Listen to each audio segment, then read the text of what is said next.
Вот муравейник какой. Много здесь их. А чуть дальше, там, со стороны другой острова, есть какой-то муравьиный заповедник даже. Видел я это на картах. Так-то о нем не особо знаю. Муравьиный заповедник. Вот такой денек.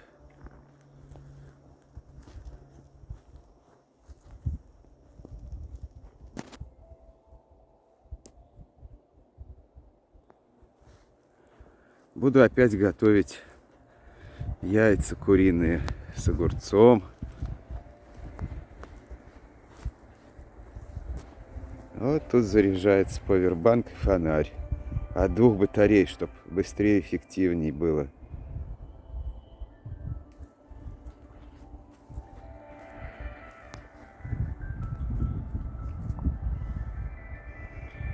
Вот палатка, лодка там. Все нормально.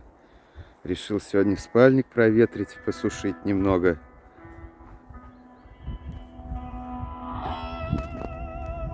А это антенна.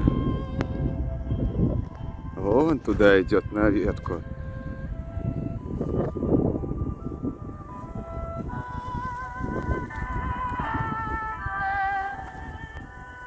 Радио слушаю. Китайскую музыку. 16 метров волны. А FM тут не ловится никакой. Да и к счастью. А то что у нас на FM? Всякое радио Ваня, радио Дача. В общем, мерзость всякая.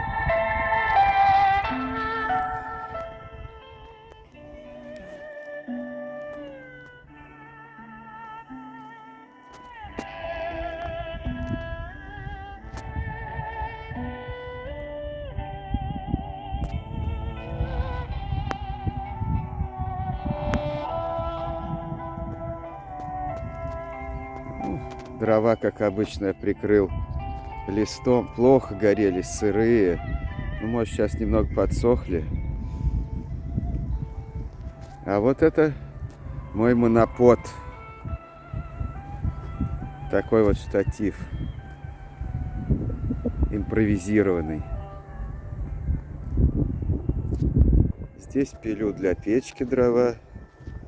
Такие вот толстые, достаточно сосновые. Это тоже пойдет коряга в костер.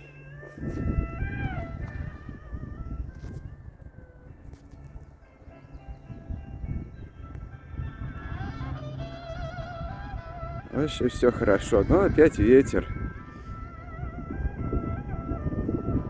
Ветер тут часто бывает. А бересту я сложил туда вот под тент. На всякий случай. Береста — это стратегический запас.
سبحان الله عما يصفون عالم الغيب والشهادة فتعالى عما يشركون قل رب إما تريني ما يوعدون رب فلا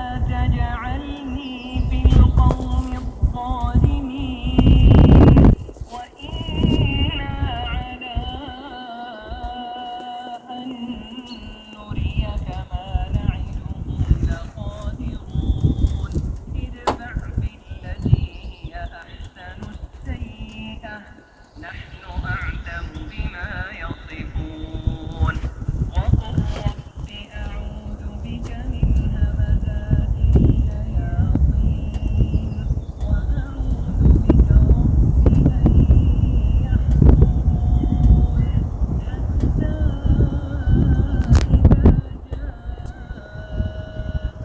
أحدهم الموت قال رب ارجعون لعلي أعمل صالحا فيما تركت كلا إنها كلمة هو قائلها ومن ورائهم برزخ إلى يوم يبعثون فإذا نفخ في الصور فلا أنساب بينهم يومئذ ولا يتساءلون فمن ثقلت موازينه فأولئك هم المفلحون ومن خفت موازينه فأولئك الذين خسروا أنفسهم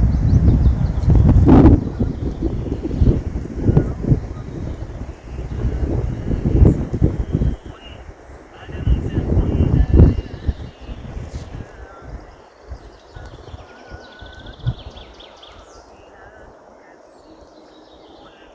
ألم تكن آياتي تتلى عليكم فكنتم بها تكذبون ممکن یه ذره عوض بشه آیزن گرون شده مشتی عوض شده Все-таки великолепные облака на Селигере. Редко где такие увидишь. Ходил сейчас за дровами. Нашел какие-то сухие вот такие вот дрова. Одну пришлось пилить, эти так сломал. Вот. И вытащил я это все с помощью веревки. Вот хочу сказать, что веревка — это крайне необходимая вещь при работе с дровами. И вот еще один момент. Это кевларовые перчатки. Тоже при работе с дровами, если ломать сучки, еще что-то, чтобы руки не повредить, очень хорошая вещь. Кевларовые перчатки. Их не разрезать ножом, не проколоть веткой. Ну, по сути, броня. Вот. Постирал одежду некоторую, носки, футболку, трусы. Тепло сейчас. Это тоже все просушивается, но это я не стирал. Вот думаю, чем заняться. В принципе, все работы по лагерю сделаны.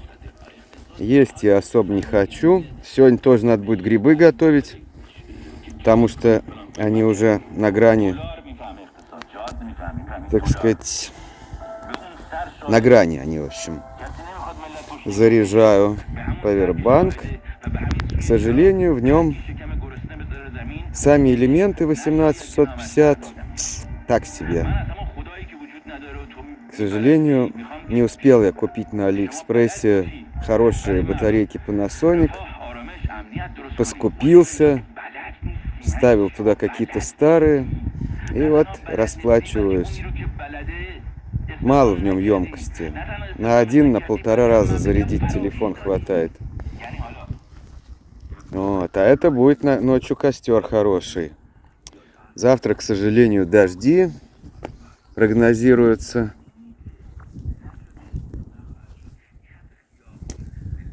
Это, конечно, неприятно, что дожди. Ну, что поделаешь. Может быть, сделаю себе навесик вот здесь, вот около печки из полиэтилена. В лесу там валяется полиэтилен. Надо только придумать, как это сделать. В печке сейчас заложены гнилушки.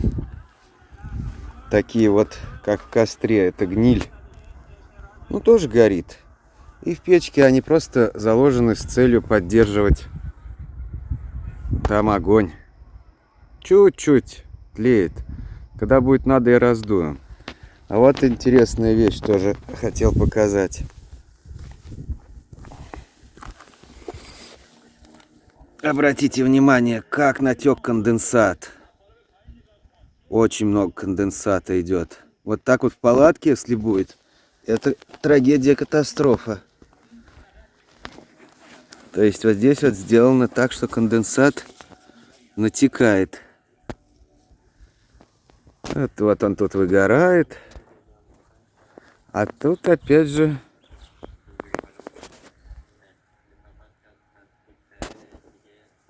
вот сейчас плохо видно.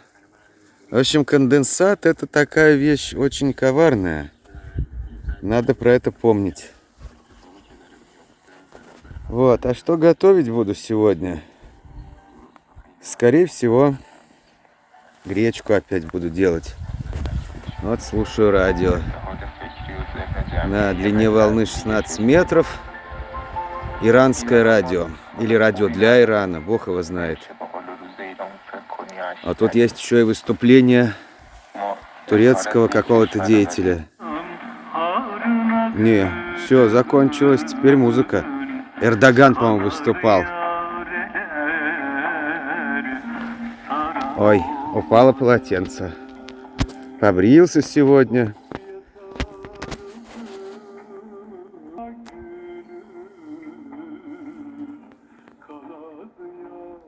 Вот так вот.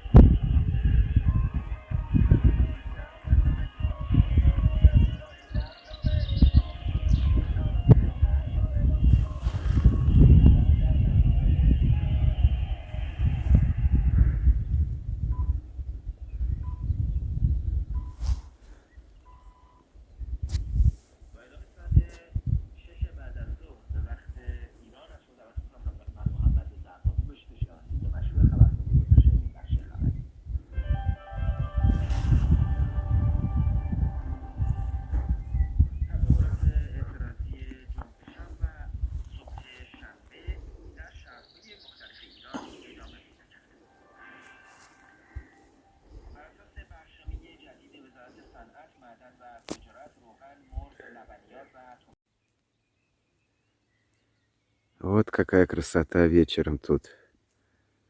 Примерно такое же небо было в тот день, когда я видел НЛО. Ну да ладно, не будем на этом циклиться. Прилетит так прилетит. А не прилетит, и ничего страшного. Плавал сейчас на озеро Щучье.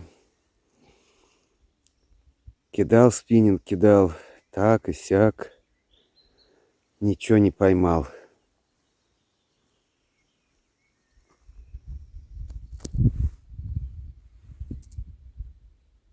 Красота. Но зато я нашел брошенную кем-то снасть. Давно брошенную. Вот такую вот. Верша.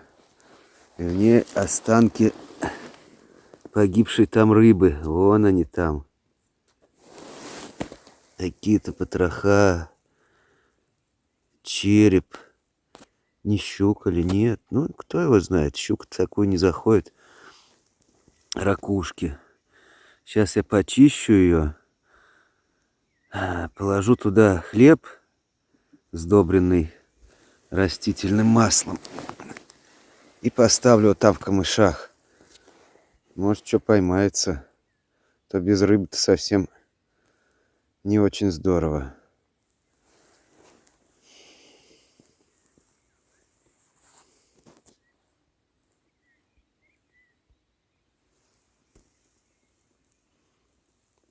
Вот лагерь. Сейчас поставлю, а потом буду разводить костер. и топить печь, делать гречку с грибами. С морковью, с луком. Потому что грибы портятся. Может, так оно и к лучшему, что сейчас без рыбы. То бы испортились грибы, потому что рыбу в первую очередь надо готовить. Как уж получится.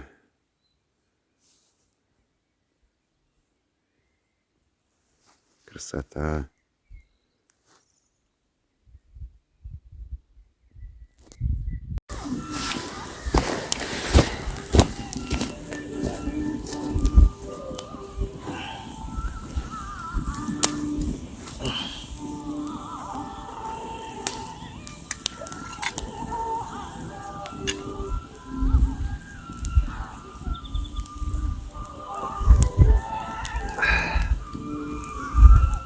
Ох. Хороший сегодня денек. Без дождя. Ветер был, но не особо сильный. Полная луна. Почти безоблачное небо. Видны звезды. Но его пока нету. Какой-то огонек пролетал, но он по прямой. Скорее всего, это не НЛО. Вот слушаю радио. Здорово. В основном Китай, но есть и другие, конечно.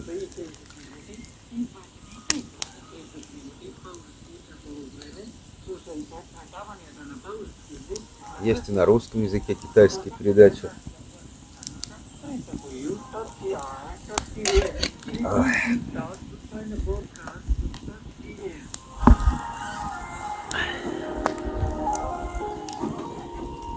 Ух, печка затухла. Опять гречку сделал с грибами.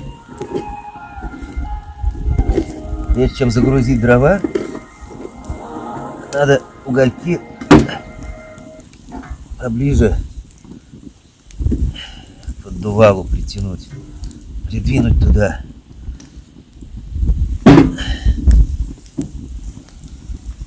А загружу, разогрею водички, чтобы помыть посуду. О, передача прекратилась. Надо будет искать другую радиостанцию. Сейчас загружу печь, потом уже буду искать. А, правильно. 12 ночи. Полночь. Полночь.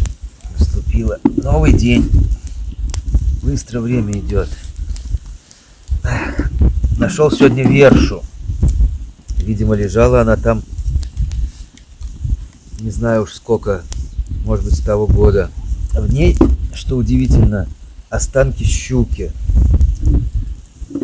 Почему я так понял? Там был череп и зубастые, вот это вот челюсти зубастые.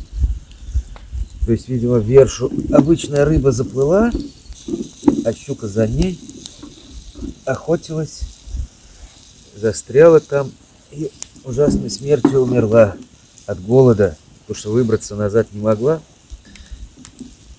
Вот. А люди бросили эту вершу, она вся тиной покрылась. Забыли про нее, а там гибли рыбы. Страдали, мучились. Ах, люди вот так вот поступают порой. Очень это плохо. Я взял эту вершу, притащил ее сюда, положил туда приманку. Ну что у меня было? Только черный хлеб.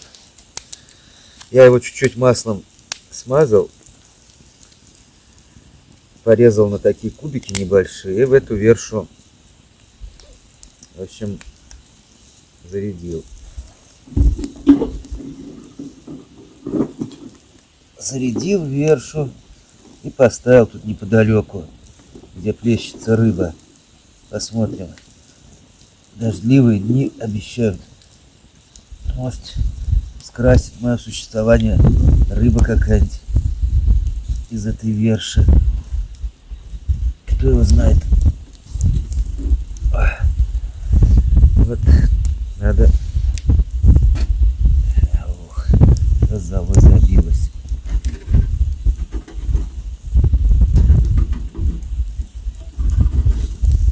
За печью надо следить. Вот конденсат, интересно, да? Вот сейчас я немножко вот так сделаю.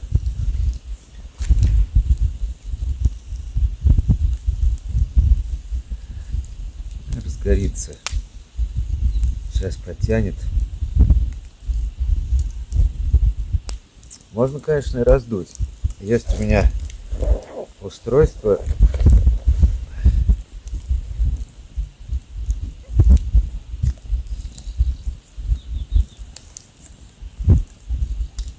Такое вот. Что-то раздувать.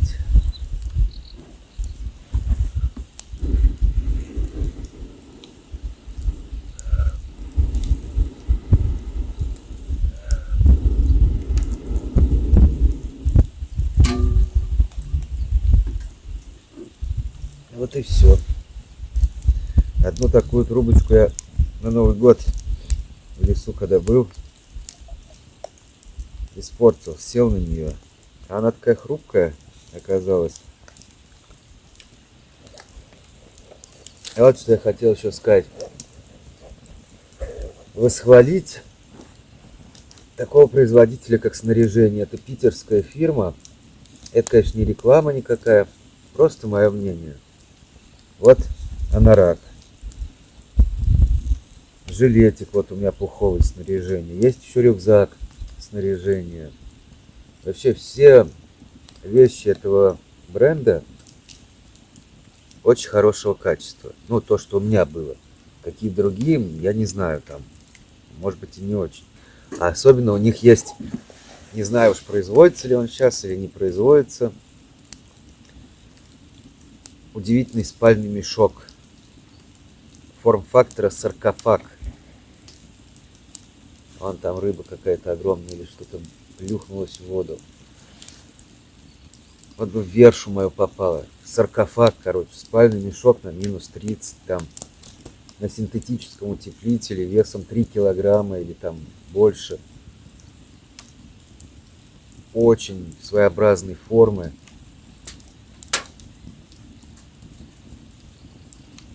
И не особо дорого стоящий. Что ж там такое? Может, животное? Кстати, тут есть кабаны. Повсюду кучки их экскрементов. Такие продолговатые какашки. Маленькие, как вот как капсулы для лекарств. По такой вот форме.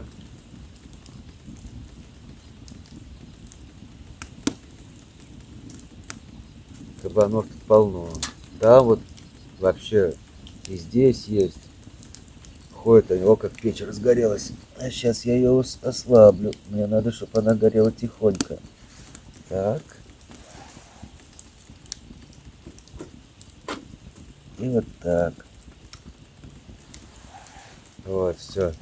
Тут вода. Просто, чтобы помыть посуду. Я сейчас сготовил опять гречку, потому что у меня оставались грибы. Он опять плещется. А грибы надо было доедать, потому что это шампиньоны, они быстро портятся.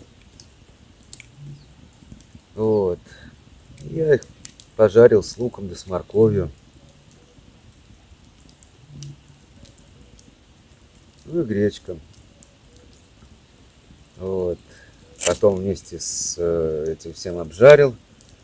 И вот сковорода и тарелка, их надо сполоснуть водой горячей. Как там плещется? Уж не зверь ли какой? Наши кабаны. Что делать? Вот костер. Завтра дожди. Так 3 дня подряд.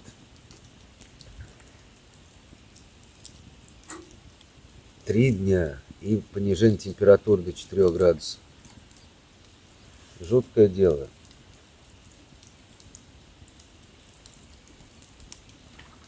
Что ж там?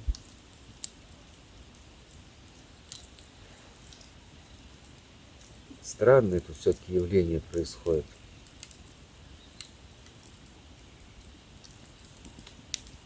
Ночь. Темнеет поздно. Еще до сих пор не полностью стемнело. Хоть и видно звезды, но небо не черное, а такое вот серое. Ну, то есть, все-таки то, что это севернее чуть-чуть, а это сказывается. Какое-то подобие белых ночей.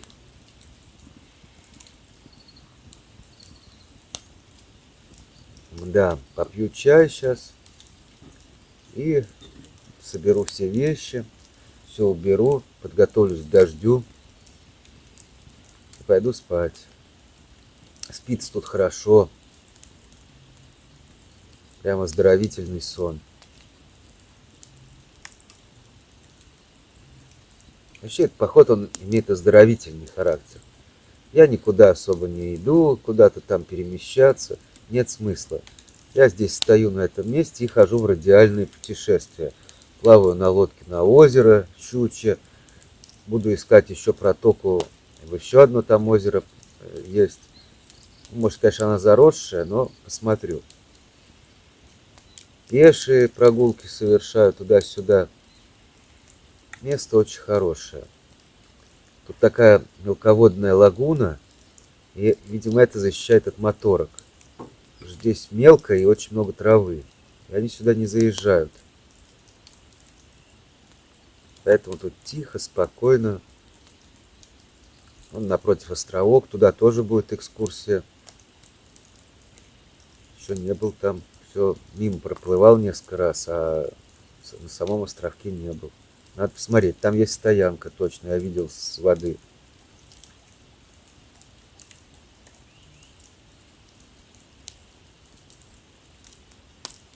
Ну, и буду пробовать рыбу ловить. Пока только один окунь. Хороший, большой окунь. Я сварил его. Вкусный окунь. 4 тарелки ухи съел, а потом еще мясо. Под дождем ел, сидел там под елками. На этом стуле. Вот. Ну, а теперь у меня тент поставлен. Завтра дождь будет, пойду под тент. Там буду есть. Смотреть на озеро. А с утра проверю верши. Что там, вдруг какая рыбка пришла. Какая же красивая луна, когда вот есть луна и облака чуть-чуть. Жаль, у меня нет такой техники, чтобы это передать. Это надо хороший фотоаппарат, оптику соответствующую. Все это тяжело, и в поход такой не потащишь. Тут также приходится ограничиваться тем, что есть. Ну, конечно, очень красиво. Полнолуние. Тихо, только птицы какие-то пищат. Лягушки даже не квакают. Редко. А тут бывали концерты лягушиные. С одной стороны начинают, потом с другой продолжают. Люблю я лягушек. Некоторые люди отвращение испытывают, а я вот нет. Ну что в них противного-то? А жабы? Вот жабы это да, это... Они живут, жабы, говорят, до 30 лет. Не всякий человек до 30 лет доживает.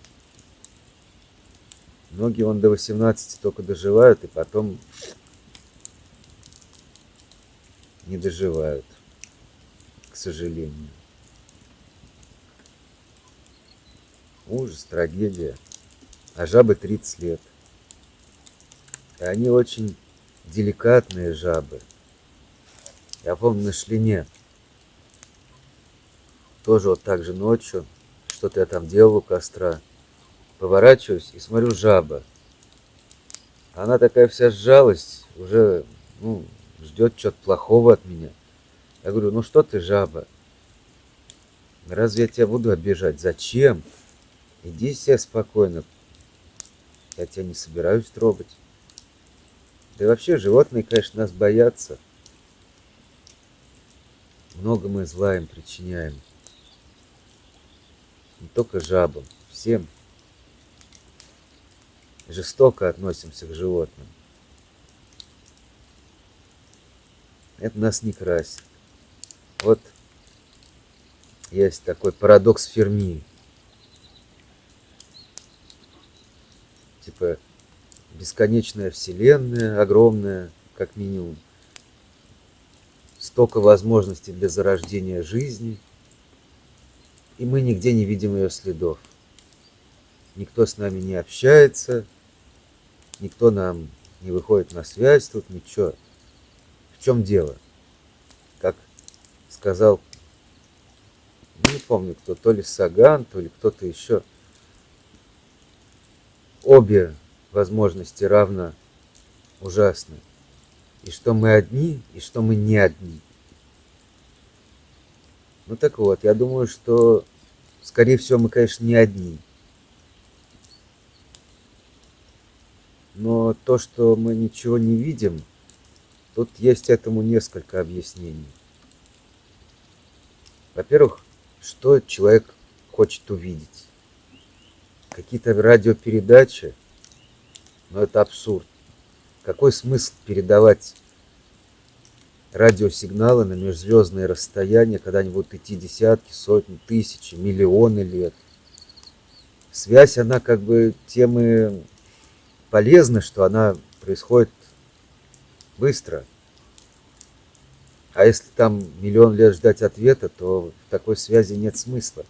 Поэтому вот такой проект, как «Сети», например, поиск внеземных цивилизаций с помощью радиотелескопов, я считаю, конечно, это хорошая инициатива, но довольно абсурдная. Ну как, вот зачем инопланетянину какому-то посылать сигнал, ответ на который придет через там огромный промежуток времени, измеряемый миллионами лет, или там даже десятками лет. В такой связи нет смысла. Из этого мы какой делаем вывод, что если у них и есть коммуникации, то они производятся так, что мы этого не можем зарегистрировать. Не на радиоволнах. Точно так же, как связь, допустим, сейчас производится не с помощью там дымовых костров каких-нибудь, или там посыльных, бегунов и так далее, скороходов. Нет, сейчас совсем другие методы связи. И мы-то себя мним сильно развитой цивилизацией, но на самом деле мы, в общем, находимся на начальном этапе развития, на самом низком этапе развития. Но вот как бы, допустим, даже средневековые люди могли бы зафиксировать какие-то радиосигналы от современной цивилизации, Wi-Fi там и прочее, лазерные какой-нибудь передачи модулированные. Ну, как? Не могли бы они. Вот представим, что существуют более развитые цивилизации. Какой смысл им общаться с нами? Они могут наблюдать за нами, никак себя не выдавая. Потому что, скорее всего, если эта цивилизация сильно развитая, то они и в морально-этическом плане сильно развиты. И как люди стараются не вмешиваться в дела животных, там устраивают зоопарки, скажем, те же шимпанзе, они там друг на друга нападают, убивают там, но люди же не вступаются за кого-то, не призывают их к порядку. Нет, они просто смотрят, не вмешиваются и наблюдают за этим, делают выводы, какие-то научные исследования. А шимпанзе, они, можете, чувствуют какое-то присутствие, а можете нет. Вот, скажем, если спутник наблюдает за шимпанзе, то у него нет шансов обнаружить подобного рода наблюдения. То же самое и мы. Мы, в общем, от них недалеко ушли. Поэтому парадокс этот никакой не парадокс, а он имеет простейшее объяснение, что мы ищем не то и не там, и не понимаем, что искать, и каков будет признак этой внеземной цивилизации. И, естественно, оно не появится, не скажет: вот, здравствуйте, мы к вам прилетели.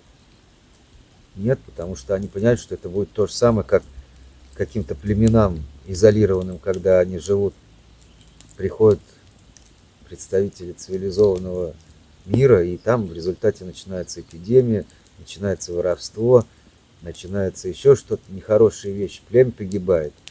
Это мы видели и на примере индейцев, и на примере северных народов России, там, на многих примерах, аборигены Австралии, все что угодно. Айны в Японии, все что угодно. Поэтому высокоморальные цивилизации, а не имея высокого уровня морали, они бы не могли достигнуть подобного уровня развития. Они не будут не вмешиваться, не проявлять себя. В этом ответ на парадокс Ферми. Странно, что настолько выдающийся физик, мудрейший человек, подобную возможность не допускал для себя. Но мне кажется, что это связано с тем временем, когда люди были ослеплены прогрессом, думали, что они уже вот-вот и постигнут все, и все смогут сделать.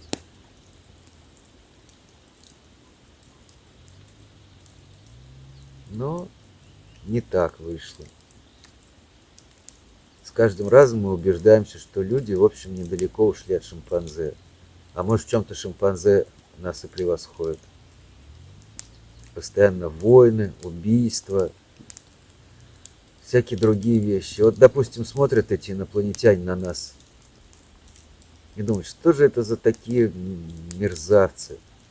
Вот прям вот и тянется рука нажать какую-нибудь там кнопку, чтобы всю эту планету испепелить. Ну вот на ней еще живут киты, дельфины, шимпанзе, там еще какие-то животные, жалко. А вот это вот эти вот мерзость, какие-то твари, которые зверским образом друг друга убивают, которые за какие-то там бумажки или за металлы какие-то готовы на самую выдающуюся подлость. Разве они достойны вообще не то что общения с ними, а вообще существования? Мы должны быть очень рады, что нас еще тут не истребили всех.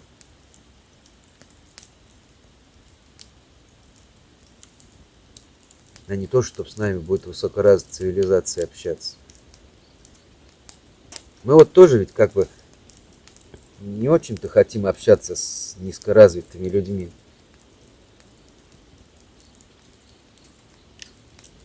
Для нас это противно, какой-то там негодяй, урод, хамло. Зачем с ним общаться? Для чего? Что ему рассказывать? Про стихи, про картины, про науку, про что? Его интересует только одно. Выпил, украл, там еще что-то, физиологические какие-то отправления.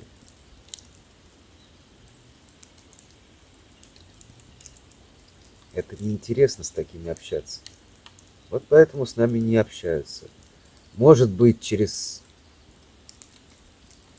тысячи лет, я не знаю, потому что, может, и никогда. Ну, может, через длительное время люди постепенно к чему-то придут. Достигнут, если сами не уничтожат сами себя за это время, достигнут какого-то уровня. И тогда, конечно, сразу с нами начнут общаться. А пока мы просто дикари. Да еще причем злые такие дикари, жестокие, неприятные, в общем, со стороны, если посмотреть. Поэтому путь к контакту с неземными цивилизациями, он внутри нас. Если мы исправимся, если мы возьмемся, так сказать, за ум, перестанем убивать друг друга, перестанем жестоко относиться к животным, перестанем губить свою землю, будем заботиться о ней, стараться сделать как бы этот мир добрее и страдания в нем сократить,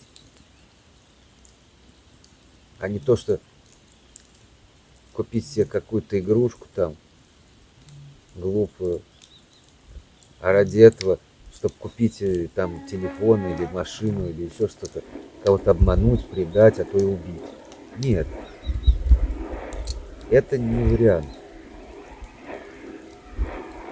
Должны бороться с болезнями, с голодом, с неравенством, несправедливостью, жестокостью.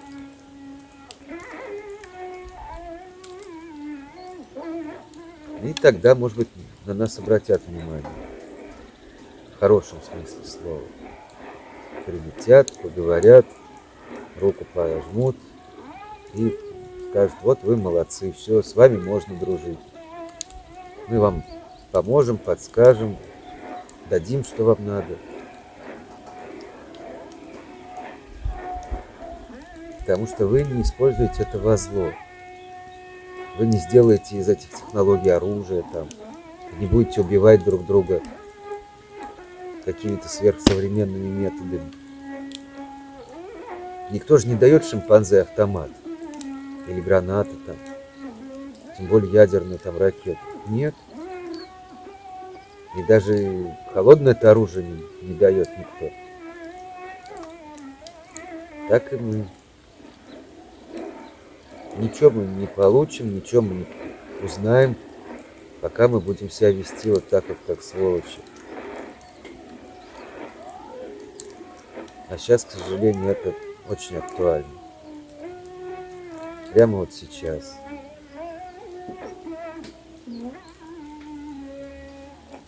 Ну да ладно, надо пить чай, а потом ложиться спать и готовиться к дождю. 3 дня дождя и холода.